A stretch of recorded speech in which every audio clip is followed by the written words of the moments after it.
आदरणीय बंधुगण, गत एपिसोड में हम गुरु की महिमा को गाते हुए द लिविंग मास्टर सीरीज में दो बातों को विशेष रूप से डिस्कस कर रहे थे। एक, रूहानियत शक्ति क्या होती है, कैसे प्रकट होती है, और दूसरा, ईश्वर के कितने रूप है, जिसको हमने मोटे रूप से 4 लिए। एक अक्षरातीत ब्रह्म, ब्लैक होल की अवस्था, उसके बाद अक्षर ब्रह्म जो प्राइमोर्डियल वाइब्रेशन के रूप में संसार की रचना करता है।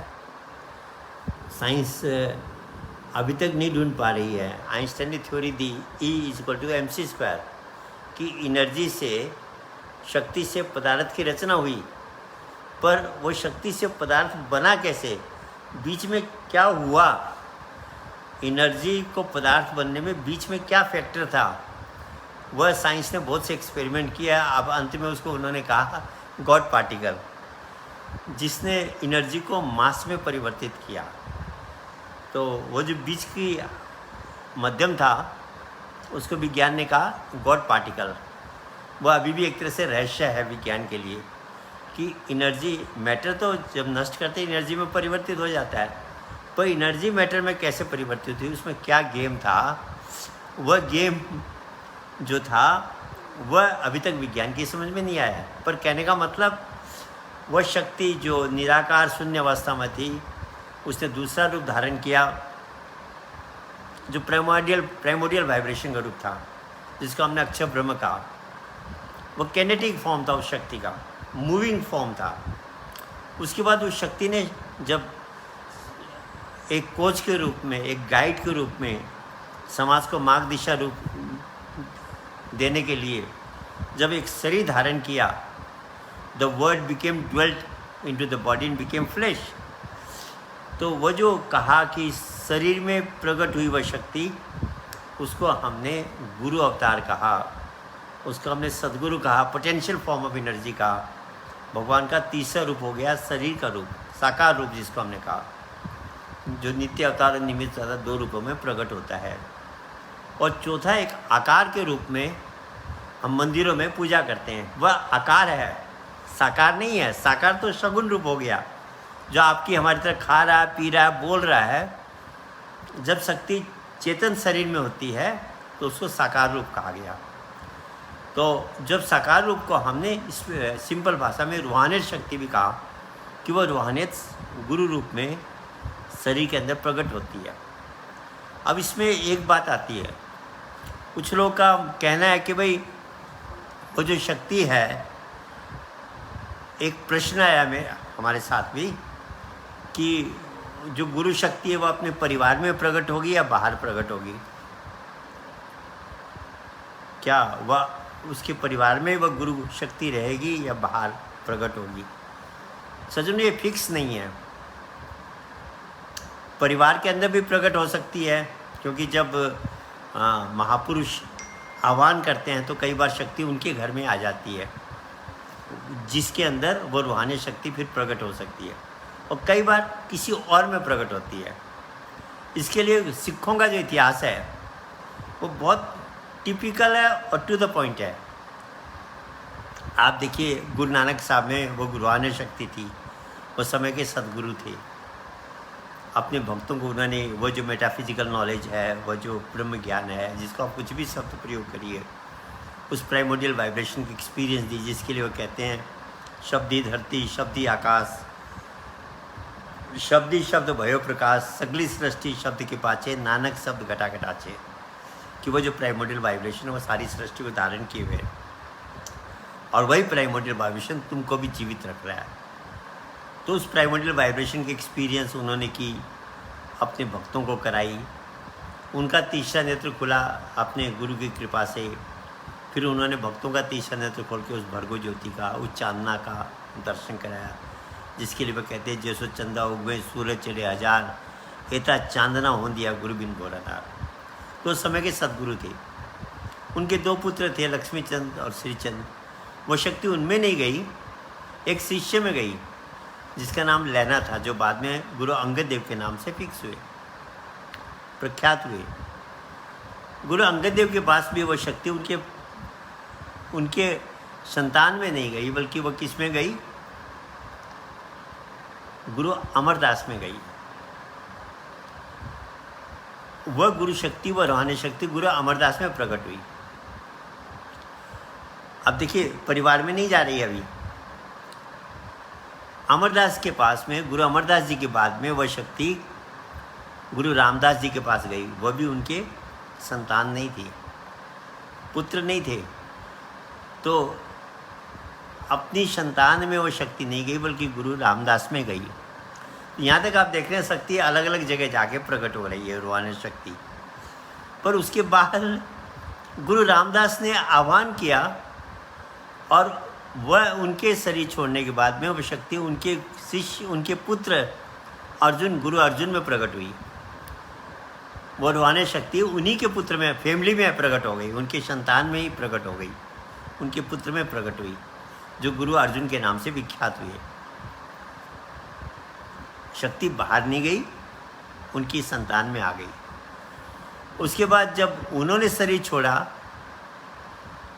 तो वह शक्ति फिर उनके पुत्र में आई, जो गुरु हरगोविंद के नाम से विख्यात हुए। आप देखिए, परिवार में आ रही है, 3 पीढ़ियों तक वो परिवार में रही। गुरु रामदास में थी, उसके बाद उनके पुत्र गुरु अर्जुन में आई, और उसके बाद उनके पुत्र गुरु हरगोविंद में आई। तो यहाँ तक, अब क्योंकि गीता में कहा भी है कि जब अर्जुन प्रश्न करता है, इस बात को हम लोग दोहरा भी चुके हैं कि भाई जिसकी साधना पूरी नहीं हुई, थोड़ी बहुत बच के, उसका क्या होता है? तो कहते हैं किसी योगी के घर में जन्म लेता है और उस साधना को पूरा करता है, और पूरा करने के बाद एनलाइटनमेंट की अवस्था प्राप्त करने के बाद में रूहानियत वहीं तो प्रकट होगी, कहाँ प्रकट होगी? पर उसके बाद फिर गुरु हरगोविंद के पास बाद फिर वह किस में आई? फिर वह अलग जगह से गुरु हरिराय में आई। उनके पुत्र नहीं थे गुरु हरिराय, और वह शक्ति गुरु हरिराय में प्रकट हुई। छोटी उम्र में ही प्रकट हुई, और छोटी उम्र में ही 30 साल की उम्र में उनका देहांत हो गया, उनकी नरलीला समाप्त हो गई। अब उससे उनके जो पुत्र थे बहुत छोटे थे, वह गुरु हरिकिशन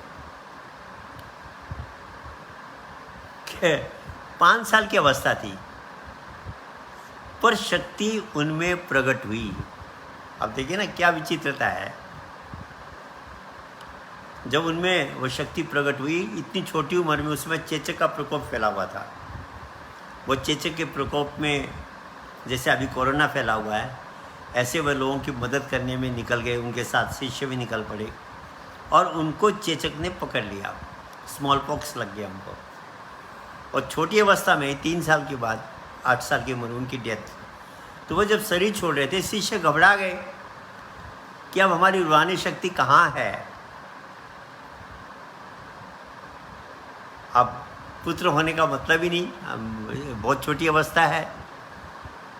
तब उन्होंने कहा बकाला बकाला बकाला। बकाला में आपने पहले एपिसोड में सब सुनी रखा है। तो वहाँ गुरु तेग बहादुर जो थे, जिनको तेगा करके कहा जाता था, वो गुरु हरगोविंद के पोते थे, पुत्र थे। गुरु हरगोविंद के पुत्र थे, सेकंड वाइफ से, उनमें शक्ति वो प्रकट हुई। अब देखिए ना क्या विचित्र खेल है। इसलिए हम फिक्स नहीं कह सकते ये पुत्र में होगी, पुत्र में नहीं होगी, डिपेंड करता है। घर में शक्ति प्रकट हो सकती है, घर में फिट नहीं है उस शक्ति को संभालने के लिए, नहीं तो बाहर भी प्रकट हो सकती है। और गुरु हरिकिशन के बाद में जब गुरु तेग बहादुर में प्रकट हुई, उसके बाद उनके पुत्र में गुरु गोविंद सिंह में प्रकट हुई।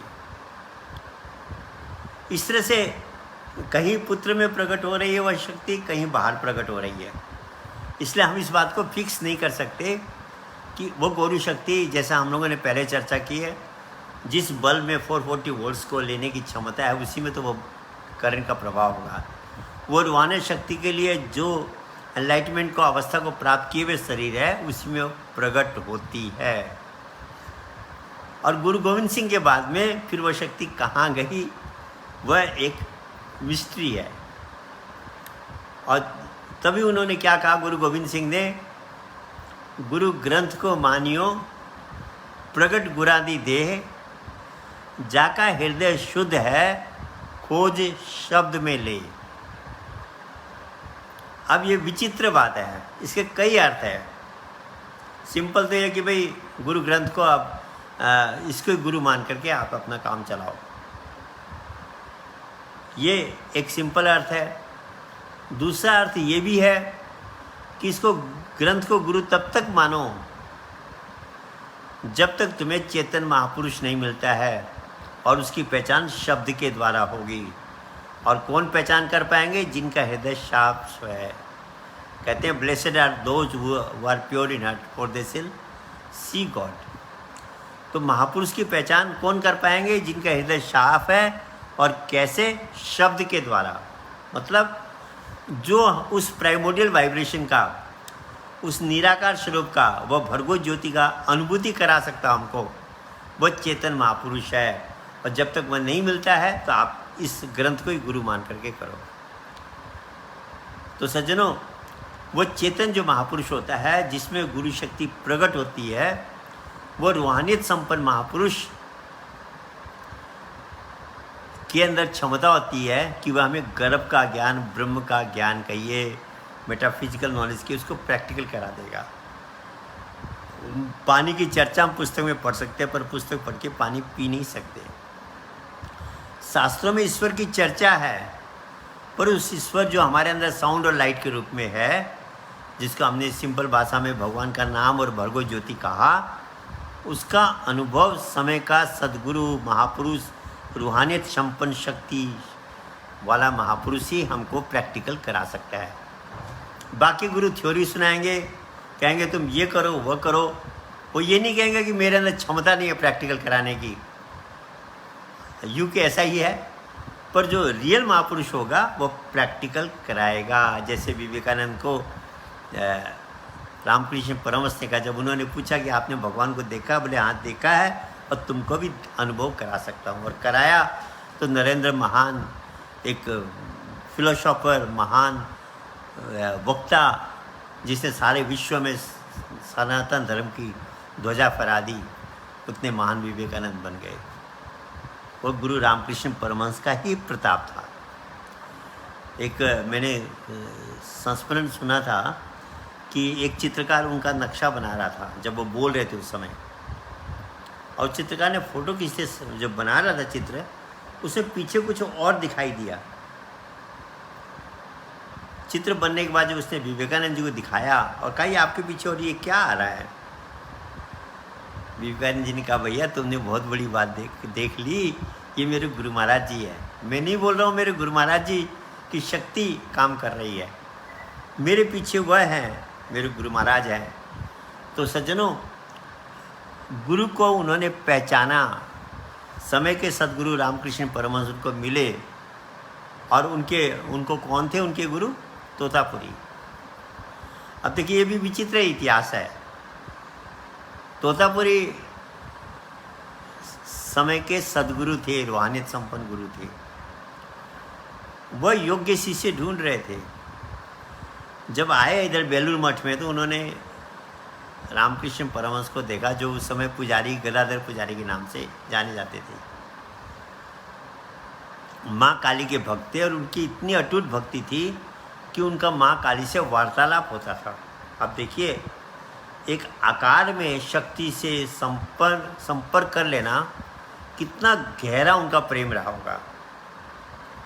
तो जब तोतापुरी गुरु ने देखा उनको, तो कहा मैं तुझे एक ऐसा ज्ञान देना चाहता हूँ जो तुम्हें एनलाइटनमेंट प्रदान कर देगा। बोले मुझे नहीं चाहिए, मेरे को तो माँ काली मिली हुई है, मुझे इससे ज़्यादा कुछ नहीं चाहिए, मैं इसी में संतुष्ट हूँ। अरे बोले नहीं, तुझे मेरी बात पे विश्वास नहीं है तो माँ काली से जाके पूछ लो। रामकृष्ण परमहंस माँ काली से पूछते हैं कि माँ, एक साधु आया हुआ है, जिसके शरीर पे कपड़े भी नहीं है, और बात कर रहा है ब्रह्म ज्ञान की। कहता है इसके बिना तेरा कल्याण नहीं होगा। और कहता माँ काली से जाके पूछ लो क्या करना है। बोली बेटा वो तो बहुत महान ज्ञान है, उसको तू जैसे भी ले ले, उस ज्ञान को जरूर प्राप्त करना है, तो मेरी वास्तविकता को जान पाएगा उससे। तब रामकृष्ण परमहंस जाते हैं तोतापुरी गुरु के पास और वो उनको प्रैक्टिकल कराते हैं। मैं शॉर्ट में जा रहा हूँ उस कथा में। जब प्रैक्टिकल कराया उन्होंने, वो तो अब पूर्व जन्म के साधक थे, तो वो तो एक साथ समाधि लग गई उनकी, तो बैठ गए एक साथ साधना में। सज्जनों, ज्ञान को प्राप्त करना, थर्ड आई खुलना, उस प्राइमोर्डियल वाइब्रेशन को एक्सपीरियंस करना फर्स्ट स्टेज में बहुत बड़ी बात है। लेकिन उससे भी बड़ी बात है मन को उसमें मर्ज करना। जब तक वो मर्जिंग नहीं होगी तब तक एनलाइटनमेंट को हम प्राप्त नहीं कर सकते। वो मर्जिंग एक दिन में भी हो सकती है, एक साल में भी हो सकती है, 10 साल में भी हो सकती है, और जीवन भर ना हो। ये डिपेंड करता है गुरु की कृपा और हमारे अभ्यास, दोनों का कॉम्बिनेशन। उसको अंग्रेजी में हम ग्रेस कहते हैं। ग्रेस के बारे में महाराज जी ने बहुत अच्छी तरह समझाया है कि ग्रेस का मतलब ये नहीं होता गुरु सारी कृपा कर दे। ग्रेस होती है 95% परस्पिरेशन प्लस 5% इंस्पिरेशन। जब तुम 95% मेहनत करोगे तो उसको 100 पूरा करने के लिए 5% गुरु की कृपा के रूप में आएगा। और तुम बिना मेहनत किए कहोगे सारी कृपा हो जाए, ऐसा पॉसिबल नहीं है। तो कृपा और मेहनत दोनों का कॉम्बिनेशन होता है, तब व्यक्ति एनलाइटनमेंट को प्राप्त करता है। तो वो बैठ गए साधना में और एनलाइटनमेंट को प्राप्त कर लिया। जब एनलाइटनमेंट को प्राप्त किया, उस अवस्था में जब पहुंचे, देखा माँ काली तो मेरे अंदर ही है, वो शक्ति तो मेरे अंदर है। एक व्यक्ति ने प्रश्न किया, फिजिक्स का स्टूडेंट रहा है, उसने बहुत अच्छा प्रश्न किया। बोले जी आप भर्गो ज्योति की बात करते हो, भर्गो ज्योति तो ब्लैक होल में नील समाप्त हो जाती है, तो भर्गो ज्योति तो फाइनल अल्टीमेट नहीं है। हमने कहा आपने बिल्कुल सही प्रश्न किया, भर्गो ज्योति अल्टीमेट नहीं है। जब व्यक्ति का तीसरा नेत्र खुलता है और भर्गो ज्योति का दर्शन करता है, उस भर्गो ज्योति के अंदर में फिर ब्लैक होल आता है जब वो साधना में आगे बढ़ता है। और वो ब्लैक होल है जिसमें उसने मन को मर्ज करना है। लाइट में भी के अंदर जो ब्लैक होल है उसी में ये मन मर्ज होगा। ये साधना की स्टेजेस आती है जब व्यक्ति प्रैक्टिस करता है। तो जब ब्लैक होल में उन्होंने प्रवेश किया स्वामी रामकृष्ण परमहंस ने, तो देखा काली तो यही है जिसको हम बाहर काली के रूप में पूछ रहे, उसका साकार रूप तो आकार तो ये है, साकार भी नहीं आकार रूप तो ये है, पर निराकार रूप में तो वो मेरे अंदर ही है। तो एक दिन उस ध्यानावस्था में जो फूल चढ़ाते थे माँ काली पे, क्यों मंदिर के पुजारी थे, उन्होंने माँ काली के मूर्ति पे फूल न चढ़ा के अपने ऊपर फूल चढ़ा लिया, इस सोच में कि माँ काली तो मेरे अंदर ही, मैं उनको फूल चढ़ा रहा हूँ। लोगों ने देखा कि ये पुजारी तो पागल हो गया, अरे कहाँ माँ काली पे फूल चढ़ाना था, ये अपने ऊपर फूल चढ़ा रहा है। तब से उनको पागल पुजारी कहा जाता था। मान्यता नहीं थी उस समय, पर जब विवेकानंद ने ज्ञान प्राप्त किया, प्रचार किया गुरु महाराज का, तब लोगों को पता लगा कि अरे ये तो महापुरुष हैं। तो सज्जनों, कहने का मतलब आकार से वह निराकार स्वरूप में साकार की सहायता से पहुँचे। अब देखिए 3 चीज़ आ गई हैं। वह आकार की पूजा कर रहे थे, जब उनको साकार महापुरुष मिला तो वह निराकार का दर्शन कराया, तो वह साकार की सहायता से निराकार में पहुँचे। तो ये 4 स्वरूप प्रभु के हो गए, अक्षरातीत ब्रह्म, अक्षर ब्रह्म, गुरु रूप में साकार अवतार, और मंदिरों में आकार के रूप में चौथा अवतार। ऐसी कथाएं हम जो चर्चा कर रहे थे नामदेव की चर्चा भी इसी प्रकार की है। नामदेव विट्ठल के, विष्णु भगवान को वहाँ विट्ठल कहा जाता है महाराष्ट्र की तरफ। विट्ठल भगवान के परम भक्त हैं, उन्होंने भी रामकृष्ण परमहंस की तरह माँ काली को जैसे उन्होंने प्रकट किया तो उन्होंने भगवान विट्ठल का से उनका प्रैक्टिकल संपर्क हो रखा था, वो उनसे बातचीत करते थे। मूर्ति के अंदर उन्होंने भगवान को से संपर्क स्थापित कर लिया था। एक दिन वह संतों की सभा में गए हुए थे, सत्संग हो रहा था, उसमें बहुत से साधु संत बैठे हुए थे। वहाँ जो मैत्री थी, उसने कहा कि अरे भैया ये जो साधु ये लोग संत लोग बैठे हुए हैं, जो गोरा कुमार से कहा जरा टेस्ट करो कौन पक्का है कौन कच्चा है। अब देखिए विचित्र बात है, गोरा कुमार ने एक ढेला उठाया और हर एक के सिर पे मारने लगे। एक के सिर पे मारा, बोले हाँ ये पक्का है, दूसरे के सिर पे मारा, बोले ये पक्का है। ऐसे जब नामदेव के सिर पे मारा तो बोले ये क्या मजाक हो रहा है, ढेला मार के कभी पता लगता है कि कच्चा कि पक्का है। गोरा कुमार ने कहा ये कच्चा है, बाकी सब पक्के, ये कच्चा है। अब इतनी बड़ी सभा में अपमान होना तो बहुत बड़ी बात थी, वो भी ऐसा व्यक्ति जो जिसने भगवान विष्णु को विट्ठल को से डायरेक्ट जिसका संपर्क हो रहा, बातचीत वार्तालाप होता है। बोला नहीं मानता है इस बात को, आप लोग ये बात गलत है। बोले भाई, उसने कहा हमारे निर्णय पक्का है, तुमको विश्वास नहीं, तुम अपने जिसकी आराधना करते हो उससे जाके पूछ लो। अब वो गए, भगवान विट्ठल के मंदिर में पहुँचे और कहा प्रभु मेरा आज ऐसे ऐसे अपमान हुआ। वो कहते ये कच्चा है। क्या मैं सचमुच में कच्चा हूँ? मैं आपसे मेरा इतना प्रेम है, इतना लगाव है, आपसे मेरा डायरेक्ट वार्तालाप है, फिर मैं कैसे कच्चा हूँ? विट्ठल ने कहा, भगवान विट्ठल ने कहा अभी भी आप कच्चे हो। ठीक कहा उन संतों ने, आप मेरे को मंदिर में तो पहचान पा रहे हो, भाई मेरा जो सर्वव्यापक रूप है, ओमनीप्रेजेंट फॉर्म है, उसको तो आप नहीं जानते हो। मैं तो घट घट में व्यापक हूँ, पर आपने उस स्वरूप को तो नहीं जाना है, इसलिए आप कच्चे हो। आपको जाकर उस मेटाफिजिकल नॉलेज को प्राप्त करना पड़ेगा जो आपको मेरे ओमनीप्रेजेंट फॉर्म का अनुभव कराएगा। तब वो जाते हैं और इस ज्ञान को प्राप्त करते हैं गुरु के द्वारा, संत ज्ञानेश्वर की शरण में जाते हैं। ज्ञान मिलने के बाद में वो कहते हैं, फिर आते हैं मंदिर में, कहते हैं प्रभु अब मैंने आपके सर्वव्यापक स्वरूप को गुरु महाराज की कृपा से पहचान लिया, अब मैं पक्का हो गया। बोले अच्छा एक मैं टेस्ट लूँगा तुम्हारा।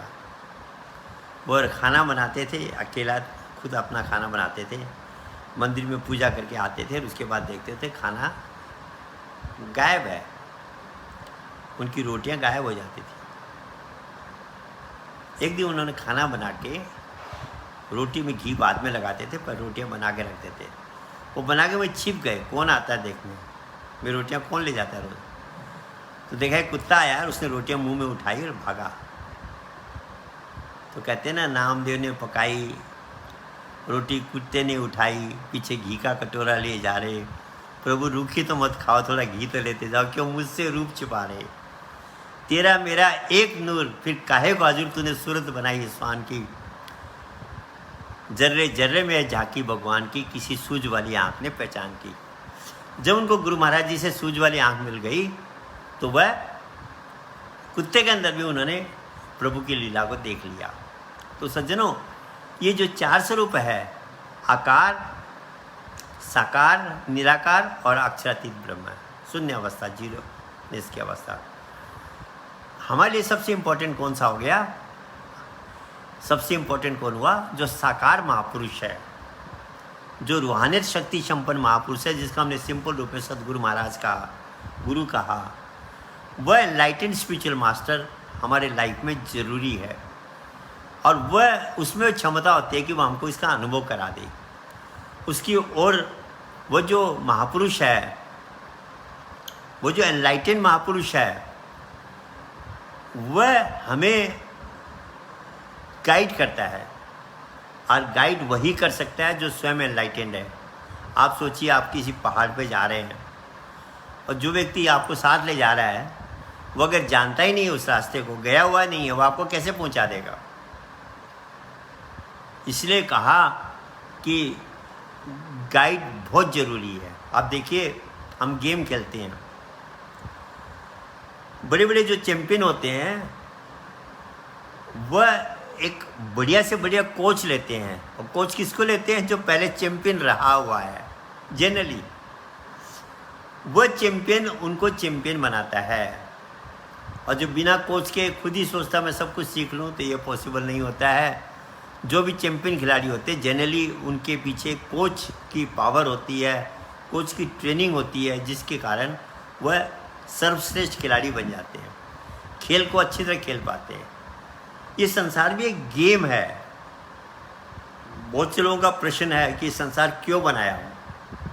एक्चुअली एक गेम बनाया गया, खेलने के लिए गेम बनाया गया।